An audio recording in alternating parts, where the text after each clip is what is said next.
Hello and welcome to Mighty Movie Pod episode 48. My name is Ryan. I am Josh. And we're back at you once again, right on the airwaves, coming at you live from Studio 3. Jesus Christ, calm down. I just want to let everybody know we're back. Yeah, you had like a whole Wolfgang Jack thing going on there. It was really good. Who's Wolfgang Jack?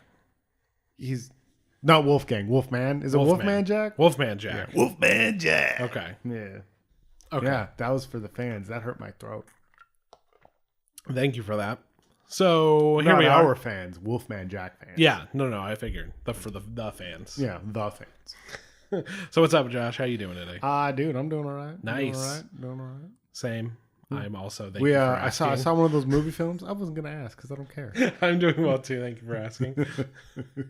We did. We saw a movie film today We saw a movie. at the theater. It's a movie theater. They show. I feel like we should, at this point, because we're so like infrequent, we should just call the podcast "We Saw a Movie." we saw a movie. We saw a movie. It's a big one though, is it? I think it's supposed to be it's a biopic, so it's going to be an Oscar buzz. Yeah, for me it is just director, actor, definitely, main yeah, actor. yeah, dude, great cast. Good cast. Don't know who played the lady, but Claire Foy. don't know who that is. Oh, I think she's the new girl with the dragon tattoo. Oh God, because they keep changing it, right? I don't know, man. I know that there were the Swedish movies, and I only watched the one and didn't really give. Then a they shit. did Rooney and Mara, then they right? did the Rooney Mara one, Yeah, and I was and like, now it's her. the same movie, and I don't care. Yeah. Now they're doing another one, and I think it's her. The one, the sequel. She kicked a hornet's nest or made a jack-o'-lantern. It's called like Girl in Spider's Web, and she has an evil sister who's Girl white. who ate a spider. Okay. Yeah. Anyway, yeah, that's her. She was also in something recently, or she's like in a show. I think she won an Emmy for a show. I know she's British. Anyway, the movie that we saw is the new Damien Chazelle, First Man. Ryan, what did you think? Go. Okay. It was not about a jazz musician, so that's good. No, His first no, it two wasn't. movies were very jazz musician heavy. Very.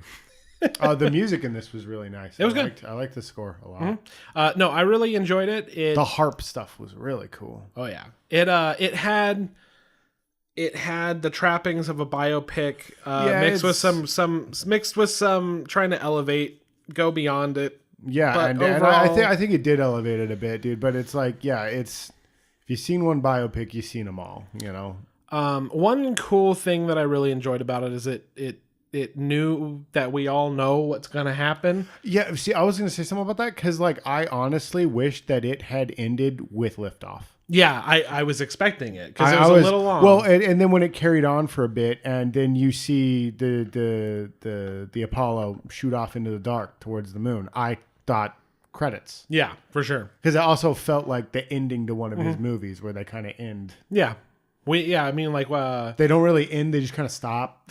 La La Land had a very good ending. Did it? Yes. See, I still haven't seen La La That Land. in fact, the movie would have been a little if it was not wasn't for the that ending. Okay. And I told you the last I made a. You said the last time, yeah. It was I said it already, but I'm going to say it again. It was around the time we saw Justice League, Yeah. and there's more artistry. This movie In that 10 minutes, but This movie had I'm renowned, Ryan. Renowned amongst across the community. nation. Across the nation as a horror fan. I've seen a lot of scary movies. I've seen the top of the Eiffel Tower. I have seen the Great Wall of China. No, dodgeball. No, but like I've seen some of these fucking really scary movies, and honestly, nothing makes my butt pucker like that Gemini 8 scene. oh yeah, for sure. That scared the shit out of me. That was the best part of the whole movie for me. It's all in POV, and I love the POV stuff in this. And it's usually you get like that Apollo 13, you see everything breaking and the ice crystals and the rocket shoots up, and it's that big epic. Yes. But you don't get a lot of that. And this is what elevated the movie for me, was all of the stuff you got where you were Neil or you were in the craft with Neil. And in that scene, all you get is the darkness and the claustrophobia of the capsule, which is just like, and as it's going, it's just shaking violently, and you're getting all the thunderous creaks and roars of the whole thing just. It scared the shit out of me. And I was just like, it's gonna blow up, and I know they get to space. Exactly, and that's what I was talking about. Like they all know, we know what's gonna happen. Yeah. So it was more about putting you in the shoes of the person that's experiencing that, rather than showing us that event that we understand. Like the only shot that was like the classic they had to do is the reverse booster break off. Like and like you have to do that in every space movie. A lot of the stuff of the actual mission to the moon is like it's like either real footage or footage that they made look like original footage. Exactly. Like a lot of the lander getting on the moon was from that. But no, I loved that because it wasn't about the spectacle. It really was about the man. Yes. And I thought that was really, really cool. Some of the camera work was a little weird once or twice. There was like this weird when he gets in the car and speeds off after he hears about Ed and everybody. Or no, after he crashes and busts his head open and everything. The man is too close. I was going to say a lot of the scenes just in his house in general. Some of them were shot a little weird. I don't know that, just mixing it up, I guess. Yeah. Especially when you have a lot of VFX shots. I can imagine getting upset and wanting to just do something cool. It was weird because it's not put out as a found footage film, and a lot of it's not done in POV or anything, but the way it's shot, a lot of it evoked those old home movies to me. Like a lot of the way it's composed and everything, like just Neil standing above the family sometimes and stuff. A lot of it, like a lot of stuff at the funerals and stuff, it felt like somebody walking around with a home video camera, but it didn't feel as cloying as a found footage film or anything like that. It's very well done. I thought, and that's the thing. It evokes that feeling without actually doing it. Yeah, you know what I mean. Yeah. That's what I'm trying to say. Yeah. It was just really well done. I really, really, really liked this movie. It hits all the biopic plot points and everything, but like. The filmmaking is what raises it above that usual. Because, I mean, you get the whole, like, oh, no, he's got this dark past or whatever part, where he's got the loved one that he's constantly thinking about. And it all kind of centers around that piece. But so much of it is so cool. His dedication is amazing. They don't have everybody. So, like, for instance, it's not a biopic. It's fiction. But here's a movie. So you've got... like The Martian, for instance. Yeah. And you have people freaking out and everybody's trying to solve problems and going back and forth. And this movie is like, he's not there for that. In fact, while they were going over his whole mission, they're like, give us a statement. And then he didn't know what was happening. Then they call him in. And they really focused on this is about Neil. I think the subject matter is going to bring in the masses, but I think they're going to be like, it was kind of weird. Well, and it's what it did for me, as opposed to The Martian, which, I mean, again, we're comparing it to a fictionalized movie, but it's the most recent, and it's also the most recent practical space travel film. That's exactly. It's not sci-fi. Ish. Well, it's sci-fi, but it's not sci-fi. It's anyway. It's NASA. Yeah. It's not Star Wars. It's not Star Wars or whatever the hell was going on in Independence Day 2. Independence Day 2, Guardians of the Galaxy. Or even whatever the hell's going on in Interstellar. Yeah. It's problems are, they present the problem and the problem seems huge and big, but there's something much more believable about his practicality and the I don't know if it's that Gosling is a better actor than Damon, but then that wasn't always Damon dealing with the issues. So I don't know, they were just presented more. It didn't feel like, oh well, that was a letdown. Because you go on the ride with when Gemini started spinning out of control, and he's fighting to stay awake and stuff like that, but he's still calm and he's still keeping a cool head and stuff. And his partner's messed up, and he's trying to lift his partner's arm up to get to that switch and everything, and it's a very intense scene, but he maintains a level head. It never feels like, oh no, I've got a huge problem. Oh, it's not. I've got an idea. It's not Gravity, or anything like that. Where a solution immediately presents himself. You get the struggle. A good thing get to the solution. Exactly. I think a good thing that they did is everybody knows that Buzz Aldrin's a kind of a kind of a cool guy, but they kind of elevated his character a bit. So you got a good contrast of like how these two people are approaching their responsibilities. And then you got Neil more. Neil is very straightforward, and Buzz is like personable, and he's kind of a jerk, but he's likable at the same time. He thinks this is all very cool, and Neil is taking it all very seriously. Yeah, Neil is like, I'd like to bring more fuel, and Buzz is like, who doesn't want to impress their best gal, you know? Yeah. And then, you get him being kind of like a robot. I think he doesn't deal with emotions well. No. You get him also opening up, having a family life, having a close friend. Him and his wife get along. I was just going to say, speaking of his family and his wife, I really enjoyed the wife character in this movie, and typically they are the worst part of these types of films. Oh yeah, because they're either just like, oh, well, the pot roast is on, I hope you get your dreams, or they're just like, you're ruining everything with your going to the moon. And they market this movie as like heavily on the small bits of her being like, you guys have no idea what's going on. Like that's front and center in the trailers and stuff. So I was expecting her to be like, you can't go to the moon, Neil. There's nowhere up there. You got to talk to your kids. How come you're always trying to go to the moon? Yeah, exactly. Yeah. And no, she was just she felt very real. I go back to the Gemini sequence. Dude, when they're cutting between what he's having to deal with and like her just like, she's so concerned about him and trying to listen to the radio, but she has to be a mom at the same time. Like, it felt really real. I thought that was great. Like when the one kid's all mad because his little brother messed with his shit, and she has to take time away from listening to this mission to deal with the fact that he just spilled his crayons. I don't think he did it on purpose, and the kid throws a fit and jumps on him. That part killed me. It was good. He comes running in, he's all mad at her and hits her with the towel and then runs away, and she's like, get back here. Yeah, they just have one. Yeah, they have one kid who's like really smart, and then they have one kid who's kind of a dick. He's kind of a dumbass, Yeah, just little bits that they throw in there. It reminded me a lot of my mom and me growing up. So like, I don't know, she felt like a real mom character, real wife character. I agree. Not just there to pat him on the back or be a shrew. Despite the time period, they didn't do any weird things with like the neighbors or the other wives. Like they all just kind of felt like they were friends. Yeah, it all felt like when she comes over and she brings her the pot roast and everything, you know, the casserole dish or whatever. Like it was all really, really nice, dude. And dealing with the casualties of all these missions. That part was sad when she goes over and talks to the other wife. That part killed me. But dude, it was just. It's the best movie I've seen this year. It's very, very good. I really enjoyed this film. It's well made. It's the performances are fantastic.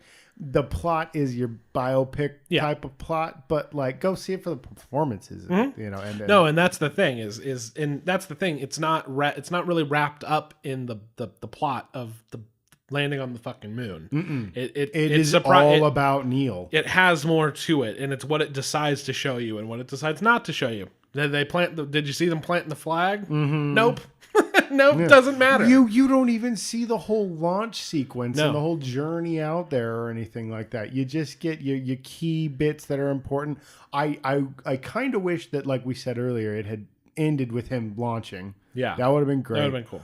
But I liked the way that they handled it, where they just did the highlights, and even on the moon, it was like you said, it was more personal. You spend more time with Neil. Like you look over and you see Buzz doing his little jumpy bit that you saw, you see the classic footage. You get one bit, yeah. He's just bouncing around over there having a great time, and Neil's being all pensive and like, oh, I'm such a hero, you know. But like it was cool because you spent a lot of your time with Neil and even like as Neil, and I thought that was the best part to me was get those brief moments where you get to be Neil when he ejects out of the prototype for the lander, and you're with him as he goes along for that ejection process. I was gonna say everybody's seen that footage. I feel like that thing's going all footage. Crazy. Yeah, no, they did a really good job with that. That was seeing it like awesome. You know, that's the thing is like. I know it's fake, and then just somehow like fucking the sound design was great too with how they dealt with space. They didn't go too pretentious. No, but it was so great because you just got the machine noises. You didn't get a lot of it was a lot of just like this is a machine that we're in, and it's so. They did a lot of shots to show like shit's like riveted together, and there were focuses on tiny, tiny Phillip head screws and stuff like that. You're just like, damn, dude, this thing is a bucket of bolts, you know. Yeah. And that's the thing is, it's just you become unsure of the craft that you're not in, and it adds to an appreciation of the accomplishment. Yeah, and I like the time frame, like the overall time. I like how we spent with how they understand it wasn't just like montaged in at the last second or this or that. It's like they kind of just skipped over shit. It's almost similar in the way that Steve Jobs, the way they handled the time frame in that one, where you just got tidbits from each thing, from each little bit of the journey. And it was really cool. That Damien Chazelle, man, fucking, he's 3 for 3 with me. He's 2 for 2 with me. Have you seen La La Land? I still haven't seen La La Land. Yeah, no. It's not the greatest movie I've ever fucking seen, but. I don't know, man. You said it was pretty dumb, and then you were like, this is maybe the best movie I've ever watched. I can appreciate it. I can appreciate it, but it's like not that great. You're a roller coaster ride, man. I can't keep up with you. It's not that great. But it's not bad. So there you go. Let's just put it that way. That's what he says right now. And varied. That's what he says right now. Varied. He made a very good kind of drama, kind of. Well, I was going to say he made a musical, kind of a little more lighthearted. He also made Whiplash, which is one of the best dramas in recent years. Oh yeah. And then he made this biopic. It's like, what's he gonna do next, man? I know. Maybe he'll try. Maybe I'll get my wish. He'll try his hand at sci-fi. Yeah, that'd be cool. Do a cool story. That'd be real cool. Yeah. Add to the list because I need somebody other than Villeneuve. Yeah, exactly. But yeah, we need exactly. We need one more director that can make competent sci-fi. Make good sci-fi. Yeah. I don't want to deal with Blomkamp or hit me over the head with social issues. Make something a little more subtle where I go, oh, smart man. Smart. Yeah. Killed it. Yeah. I got James Cameron for all that hit me over the head with. It's true. You think Avatar 2 is coming out? Well, he has said, I think recently, that there isn't a story he needs to tell that isn't set in the Avatar film series. Okay. So I think he's not going to tell any stories then. Exactly. We're just going to keep waiting. 2 is supposed to come out, what, next year? Yeah. It's been coming out next year for 6 years. Is that right? Well, he makes one movie each year. I'm just wondering, is it the same cast? Because, I heard initially it was supposed to be the original cast. That was the story back in the day. We just keep hearing things, and then it's like, so what's going on with that? And they're like, it's this whole crazy thing. Then you're like, okay. And now he's making Terminator. So yeah. Did you stop making avatars? Bro, never started, I don't think. I don't think he did either. Originally he wanted to build a studio underwater and film it underwater. That was going to be his big. That was going to be his big innovation this time around. The first movie ever filmed completely underwater. Dude, what does that? Yeah, but what does that do for the because he's the special effects guy. But I'm like, he's done so much revolutionary stuff. You made Titanic, man. Yeah. Why do now it needs to be underwater? But that was a CGI boat. This is it was not CGI. This is a movie. It was a gigantic fucking miniature. Some of it. Yeah. They made half of it. And they made half a real boat. And they filmed a bunch in fucking a gigantic tank. Yeah, it's the greatest movie ever. It's a joke for a thing I don't know. It's a terrible movie. So anyway, it doesn't matter. I know he doesn't need to. Why is he trying to George Lucas it? You know what I mean? Don't know. Well, I'm just trying to figure out because it's like everything he's done has been something that's like a part of the movie. So if you film it entirely underwater, does that mean that the whole story, is it like an Aquaman? Good? But does that make a good movie? Is it like, dude, movies fucking suck, man, because we can't film a completely underwater. Like once we break that barrier down, movies can finally be good. I just keep thinking of that Hyde pot smoking bit from the early set, and it's filmed underwater, man. It's filmed underwater, man. Yeah, like he wanted to film it all underwater. So I'm like, okay, so is it like an Aquaman thing where like all the avatars are now underwater? It's like, dude, Aquaman's coming out, man. We don't need to see it. Yeah, and it looks good. Yeah, it looks super fun. Yeah, it looks I'm not talking about the movie. I'm saying the it looks fine. It looks super cool. Yeah, I don't think they need to film it underwater. No, you don't. But like he would have to, and people they're filming dry for wet. And we can't have that. It's like they're doing it back in the day where they used to use a smoke machine to make in an aquarium. Oh yeah. I think the last one they did that way was Hunt for Red October. I think. I'm not sure. But no, dude, it's just like and that's the thing though, is like if he did film it entirely underwater and nothing about the movie had any hint of that, people would still be like, "Oh, they filmed it underwater." Yeah, but I know. But what does that do? Nothing. You get some money, but like you feel like if you're that ambitious where you're like, I'm like, what, you have a story that you're so fucking good. The only problem is it's all underwater. Yeah. Then it's like, okay, but no, you're like, no, I just want to fucking see if I could do it. I'll make some money, and then they'll write it in a book in one line later down the road. James Cameron filmed the film entirely underwater. And they'll be like, yeah, that's me in the history That's an book. interesting fucking trivia question on Trivial Pursuit. Ryan, that you made? We're asking the wrong questions when we already have the answers. Okay. Why would he do this? Because James Cameron does what James Cameron does because he is James Cameron. That's true. Dude, it just dawned on me. I hadn't considered that. But no, that's never coming up. I don't even, it's obviously not being filmed underwater because we would have heard that he got this ridiculous amount of money to do something underwater other than his deep sea exploration shit. Yeah, he is obsessed, but I know he's obsessed with that. Well, he used to be afraid of the ocean, and then Titanic made him not afraid of the ocean, so now we all have to deal with the ocean in him. Now he loves submarines and shit. Like, I get it. Yeah. No. So, yeah, it would be nice if Damien Chazelle... Yeah, it'd be nice. Let's see. Get some I wouldn't mind sci-fi seeing out him there. do I think he could do like a cool cop drama, too. It'd be pretty cool. Yeah. I think we need better cop dramas or like heist films and stuff. I don't know. I feel like the dude has maybe he's a little bit too practical for the sci-fi stuff. But, maybe. But yeah, man, it's just the dude makes fucking great movies. He knows how to make a shot just the right amount of length, you know? Yeah, he's very good at constructing a movie. Put it that way. Yeah. Tight editing. Yeah, it's just everything's amazing. Shit is tight. Shit's tight. Movie was a tad long. I don't know. You know why I think it felt long, dude? Because we had to do the whole moon landing thing. I think if we didn't have to do the whole, because like once they took off, I was just like, well, here we go. He's going to the moon. Credits. Yeah, we know. And it's like, oh no, it's still going. Okay, credits. No, we're okay.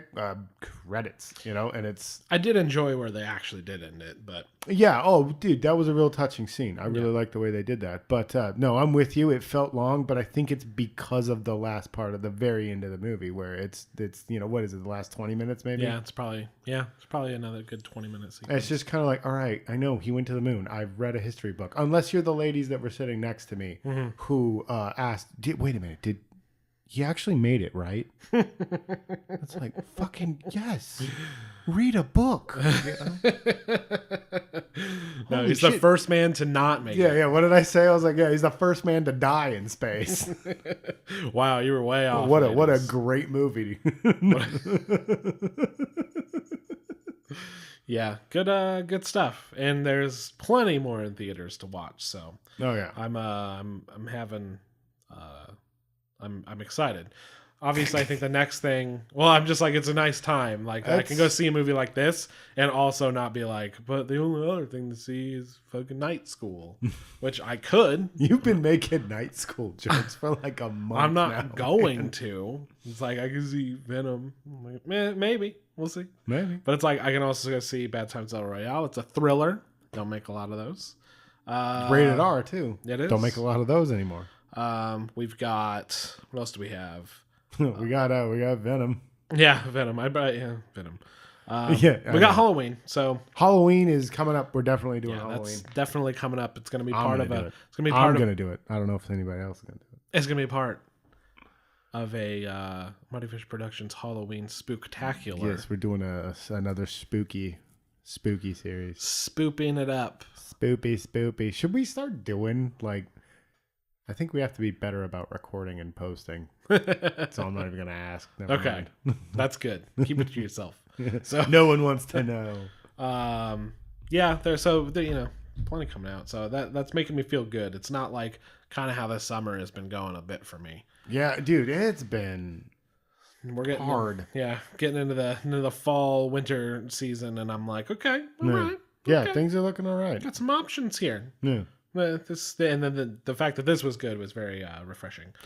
Yeah, as good as it was. I wasn't expecting to like really, dude. And like I said, dude, the Gemini scene is like the best part of the movie. It's like I was enjoying it. I was like, it's all right. It's typical fare. And then that scene happened, and I was like, oh my god. And then I liked that. I liked that. When we got to Apollo 11, they didn't. They showed them. They did the whole POV initially of them getting in, but we didn't do the whole ride out. No, we were doing because already did it with Gemini, and I feel like he knew that it would be overdoing it exactly if he did it a second time. Like the thing is, they didn't give us the rocket launch. They gave us like him inside of this rocket, and then for that they're like, all right, have a little rocket. Yeah. And like, then they sprinkle it out times. A lot. The takeoff was really well done and stuff. It wasn't overblown or anything. You know, I loved it. I thought it was really. It was all very clinical. These people were like, "This is what we're doing." Yeah, very practical and dude. It's such a good movie, man. Very good. Gosling does great. Dude, that guy is really climbing for me, man. For sure. I'm really starting to like that guy a lot more. For fucking sure for me as well. Well, Josh, that's not all we're here to talk about. Oh. I mean, we kind of were. But there's something I want to talk about. All right. Is there anything before I start that you were hoping to get out there for the masses? I started watching the Haunting of Hill House, the horror series on Netflix. Okay. TV horror normally sucks. At least as far as I'm concerned. Been the consensus for some people. Other people would highly disagree. I really enjoy this series. I'm 2 episodes in. It does a lot of really, really subtle scares. There's not a lot of big like gotcha ghost moments or anything like that, and which I feel like has become the bread and butter of the haunting type of thing. It's gotcha all the time, and that drives me nuts. No, there's some really cool, just like Guillermo del Toro-esque subtle scares that I think are great. Yeah. Like when I say that, I'm referring to Crimson Peak, where it's just like, oh, this is unsettling, you know, and it's or Hitchcock almost, where something you just see something really quick in the background, and there's this really great scene where the dad tells the kids goodnight, goes to bed, the girl's sleeping, and she hears a noise, and she calls to her brother who's in the bed across the room. Well, the kid doesn't wake up because he's asleep, so she kind of nuzzles in to go back to sleep, and then like over her shoulder, and we're in pretty tight on her. You just see like the bottom half of a face slowly come forward over her, and it's the ghost that she's been seeing and stuff. And it's really unsettling. And then there is one big like gotcha kind of moment towards the end, but it's really well done and it's earned. I really thought it's Sixth Sense almost. It's really good. I'm really enjoying the show. Shit, yeah. Yeah. I'm only 2 episodes in, and I'm already putting my stamp on it. Putting the stamp on it. Well, for anybody that cares what I think. Speaking of, that's a Netflix show, right? Yeah. Okay. It's on Netflix. Perfect. Speaking of another Netflix show that I watched. Oh. From another just man that I adore. Needs to do more things. For sure. I'm talking about Maniac. Maniac is insanely good. It is a 10-part mini-series on Netflix. I haven't finished it entirely. Which is fine. I'm not going to go into spoilers. Okay. Why would I? But you've seen enough to talk about it. You get the gist. Oh, beautiful. Best Jonah Hill performance, for sure. Jonah Hill, great. I've been, and this kind of ties back into Chazelle, but for Emma Stone, her performances lately have been a little weird for me. I couldn't believe that she won an Academy Award for La La Land. I thought she was weird, and I feel like she carries on weird. Yes. And I feel like she carries on a little weird, the weird streak in this movie where it's like she's sarcastic acting a little bit. I don't know. Yeah, it's like she's found a niche recently, and she has started to settle into that character, which is just the Emma Stone bit. And I would like to see her do branch out a little bit. Like, it's funny because I went into this being like, well, I hate Jonah Hill, so I'm probably only going to enjoy Emma Stone. And I really was just like, wow, Emma, you're just doing what you always do. And Jonah Hill is doing something I've never seen him do. He's so subdued. Mm-hmm. Oh yeah, yeah. Is well, they let him loose at one point. Yes, they do, and it's very good. I know that well because like in the fantasy sequences, the dream sequences and stuff, he gets to go out and do what he wants to do. Like that, I love the mullet guy one. Yeah. That was my favorite one. That fake man. I thought he was just the best. Oh, he was wonderful. So I guess we should, in case, let's sell you on the show, maybe, if you don't know what it is.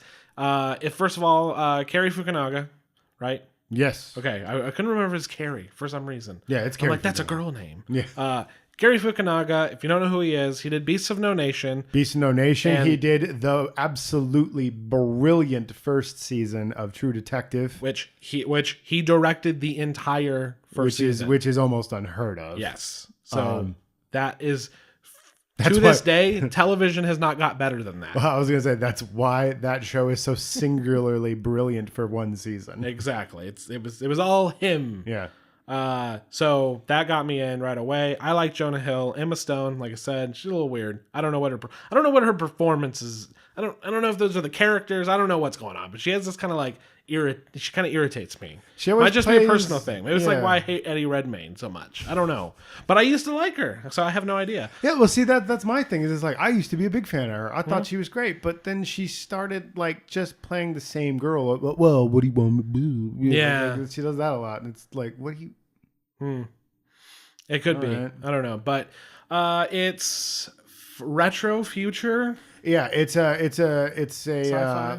I want to say cyberpunk, but it isn't. It is just generally retro futurism. Retro future, cyberpunk, sci-fi. Yeah, it's got a little bit of the cyberpunk aesthetic, but most of it is just it's really hard to pin down what it is. Retro futurism, but I don't know if it belongs to any of the sub genres. It borrows from everything, making it something that's wholly unique. Oh yeah, well, because like if you've ever seen like Brazil or 12 Monkeys, any Terry Gilliam or David Lynch, it's got some Kubrick thrown in there. Yeah, you've got It's all in one thing. Like, I mean, there's one set piece that is clearly an homage to Alien. Mm-hmm. It is like the entire construction of it is Alien.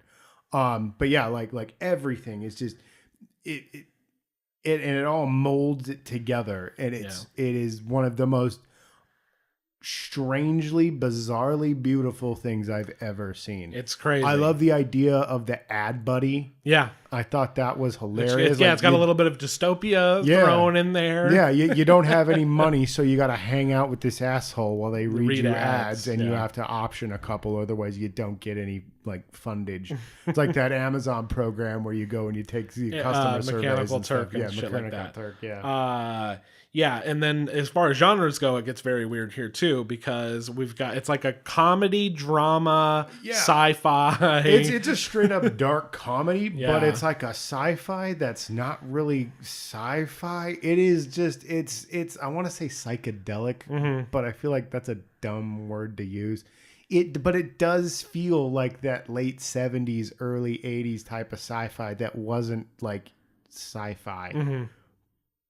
But it had sci-fi concepts. Exactly. Yeah, they were they live in the 80s, but like the computers are more advanced. Yeah, like you know what I mean? Like that's like the kind of sci-fi they would do in the 80s sometimes. Yeah, exactly. Yeah, and this one it's like they live in 2018, but they use only Macintosh computers that run off of like a Commodore 64 DOS setup. Exactly. So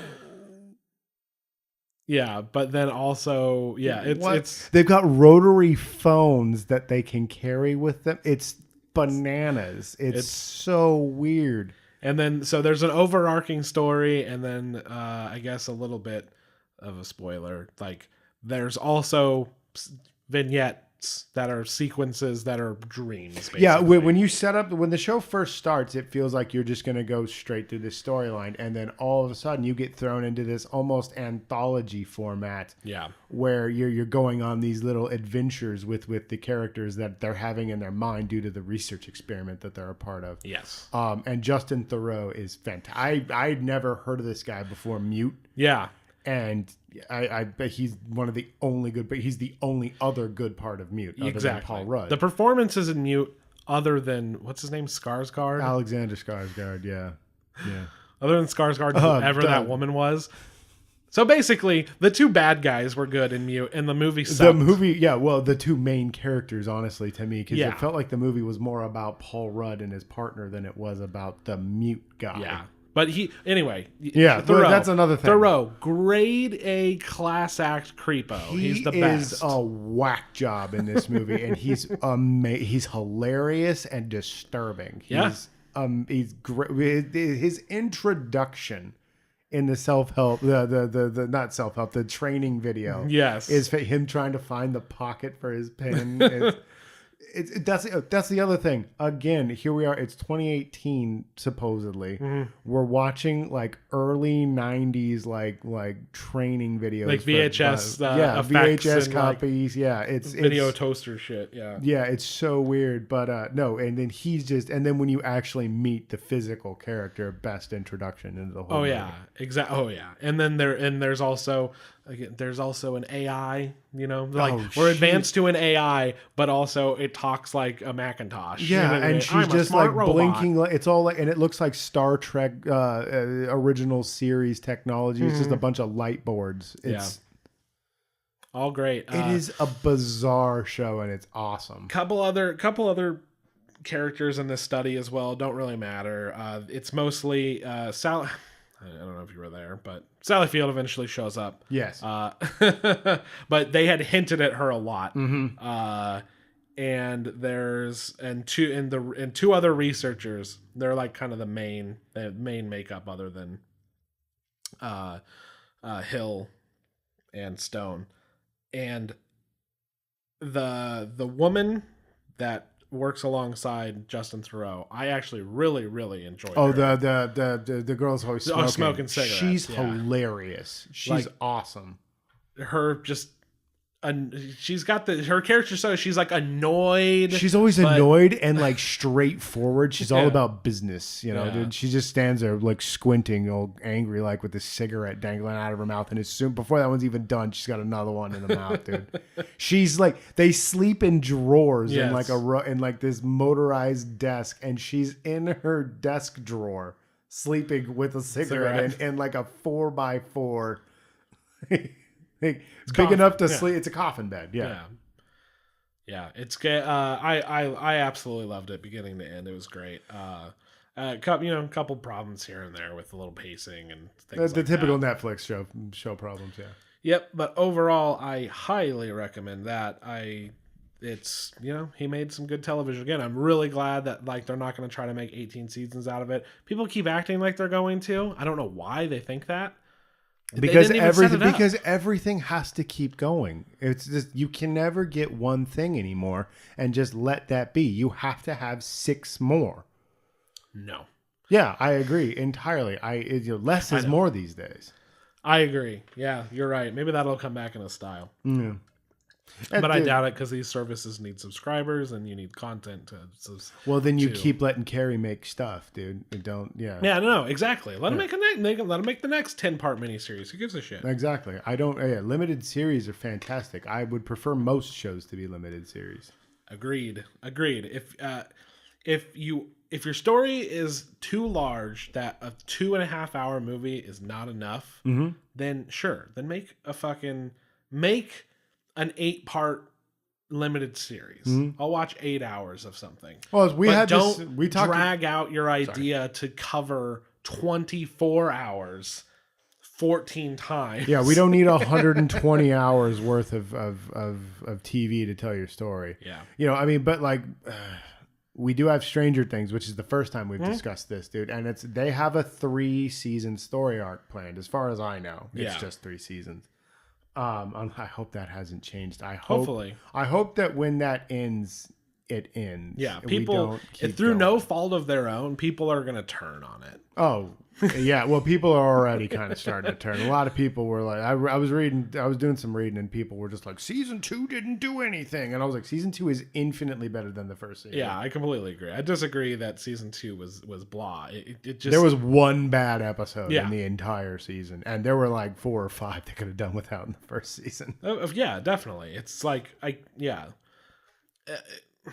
it was a very good season. Mm-hmm. But again, they're trimming down the Marvel shows. I'm looking forward to like us, like maybe this huge craze where it's like, there's no rules, we can do what we want. Yeah. To like, well, maybe we should have some rules. Maybe a couple rules. Yeah. Maybe a couple rules. Maybe we have a cinematic universe. Maybe we don't need 5 Netflix show universe that come together into one thing as well. That's a little much. Yeah. A little much. See, I'm referring mostly to shows like Disenchantment, where I'm just like, all right, this is a really long episode, and there's not a lot. Yeah, I know you can say the cuss words now, but like the script does not feel tight on those shows. Brandon watched a little bit of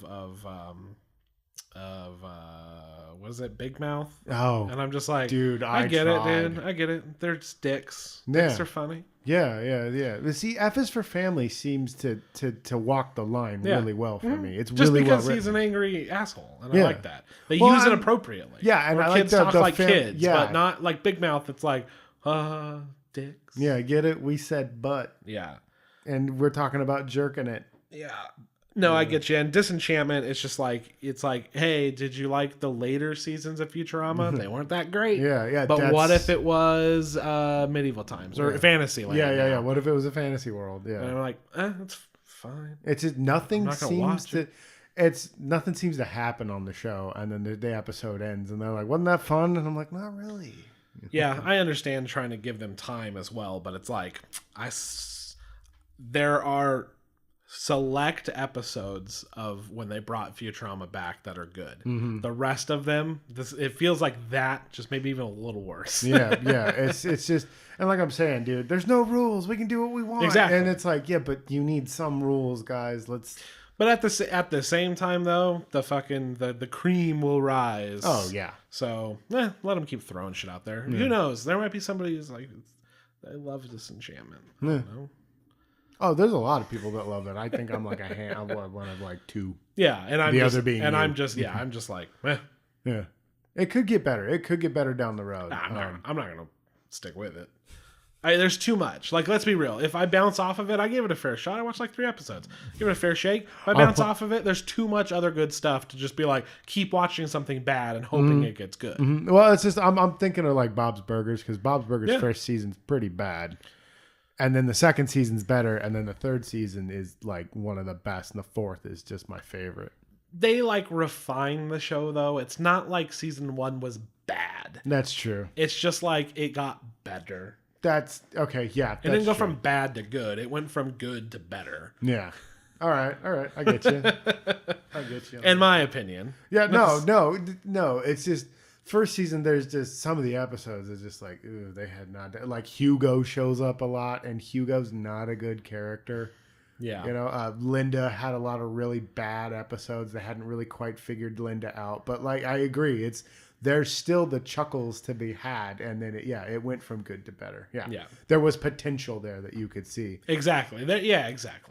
And like I said, and it's like, I think the end of season 2 is like the worst the show ever was, because you had like Beef Squatch and all those terrible episodes. Yeah, and even if you, in Bob's Burgers, in our opinion, is great, but if you bounced off of that in the first season, I wouldn't like try to convince you to keep watching it. You know what I mean? Yeah. Like, I'm just kind of like, it's probably not for you then. Yeah. Because it's not like it gets fundamentally different. Well, yeah, and that's the thing too. Like, I hate it when people are just like, well, the first 200 episodes are god awful. You gotta wait till episode 457 for the show to get really good. Yeah. Like, what? I don't have that kind of time. No, it's like I do.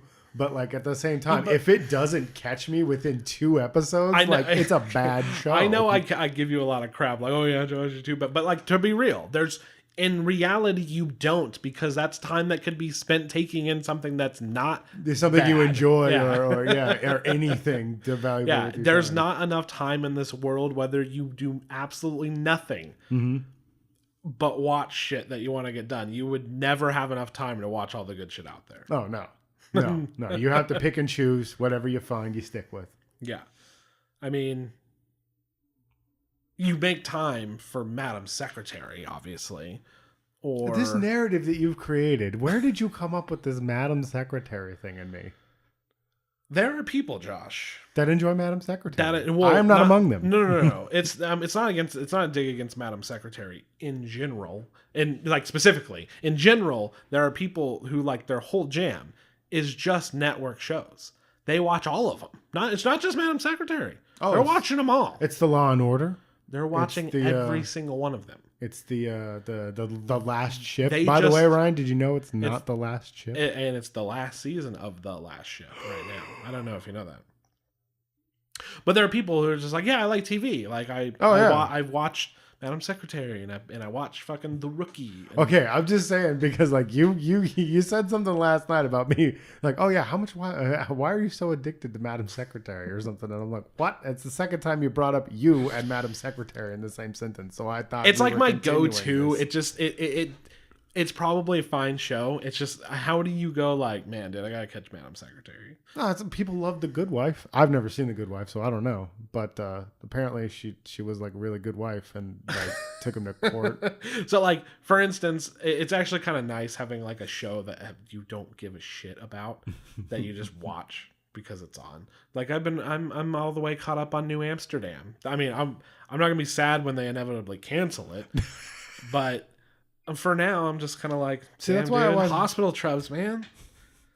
See, that's why I miss shows like Dirty Jobs, because like I loved that show, but I didn't care enough to really get invested in it. You know, it was just like there's a place in the world still for that kind of thing, because everybody's talking about the death of shit. But dude, when you're looking at a fucking well, broadcast television does kind of suck, but there still is a place, because dude, when you look at a wall of shows and you have to pick, that's when it sucks. You're the type who's like, dude, I come home in the evening and I turn on the TV, all of a sudden it's 9 o'clock, maybe I want to watch no, I totally know. When I used to get off work back in the day, I would go home to my apartment, I would sit on the couch, and I would watch CSI and drink beer and eat dinner. Yeah. That was what I did all the time. I didn't like CSI. But man, no, if you were choosing out of a wall, you probably wouldn't choose it. Exactly. Well, and that's the thing. Like I was talking to you about this before, where I'm just like, I'm trying to stick with things that I choose to watch. Where I'm like, yeah, I chose to watch this. You have to watch it all the way through. Like meaning films and stuff. But like, at least like if it's a show, give the full episode a go. Don't wait 5 minutes and then turn it off. Exactly. See, and the way my psyche works is I just go, I'm right there with you. If I choose it, I'm going to fucking watch it. Yeah. So I just choose not to watch anything. I'm just like, nope, I'm going to watch like Twitch or YouTube or something, because those aren't real. Dude, the only thing that drives me nuts is when you're like, dude, this thing's great. You should watch it with me. And I start watching it and I'm like, dude, this show's amazing. Where are you in it? And you're like, oh, it's tough. I regret it. That was a case kind of like with New Amsterdam, where I was watching it every week, so I was like, but it was actually really good. And once I fall off a week of something like that, it's gone. Yeah. Never again. Yeah. That means I have to watch 2 episodes, and that's choosing to watch that show. That's like a real thing. But you already know that you like it, so it's not like you're taking the leap. I could just put on a random episode of The Next Generation. Yeah, that's very... Yeah, we're talking about the Orville. We're talking about the Orville specifically. Guys, and if you didn't like it at first, give it a shot. Go through the whole first season. It gets a lot... I'm talking to the populace, Ryan. Why don't you shut your mouth? Just making sure they know. You bailed. You don't get to talk. No, the Orville first season, fantastic. If you bailed early, give it another shot. Go through. It's really good. Barry's another one. He did this to me with. Oh, Barry shit. is one of the best shows in the world. Dude. Okay. Did you finish it? Got me. No. I can't even believe that I didn't. The whole time I was like, dude, I'm not doing this on purpose. Love the fucking show. Gonna watch it. Yeah. Don't know what happened. Well, it was blowing my mind because you were watching Silicon Valley, but you weren't watching Barry, and they were on at the same time. Yeah, there was a lead in. So that's weird. I completely forgot that show existed. Barry is the best thing Bill Hader's ever done. And at the time I was watching it, I was like, this is a perfect show. I loved it. Yeah. So that's a that's my bad. But again, go back to what I was talking about earlier. There's no time. I'm so busy. So busy, Josh. So busy. There's so many things to do. So busy. I have like 90 hours into one World of Warcraft character. That's not even level 120 yet. I do too. Yeah. I have a level 71. I'm 79. He thinks he's cool. Awesome. Because you paid money. You got the booster pack. I specifically did not. Well, yeah, we've gone to World of Warcraft, so this podcast's over. Yeah, I was gonna say it's gone to WoW. It's gone to WoW. Thank you very much for listening. Look forward to our Halloween Spooktacular. There will be a very special episode of Classic Catch Up along with the podcast Spooktacular. It's special because it's the first and only one we're going to post. That's not true. You can find us on all major podcasting apps, including Stitcher, iTunes, and Google Play. We're on SoundCloud. We're Mighty Fish Productions. On YouTube, we're at Mighty Fish Pod. On the Twitter, you can follow us at twitch.tv/Mighty Fish Productions. You can email us at mightyfishpodcast@gmail.com. That is where you can find us. I have been your host, Ryan. No, and I'm still awake. And we will catch you on Halloween. Ooh, Halloween. It's so spooky. Step 1.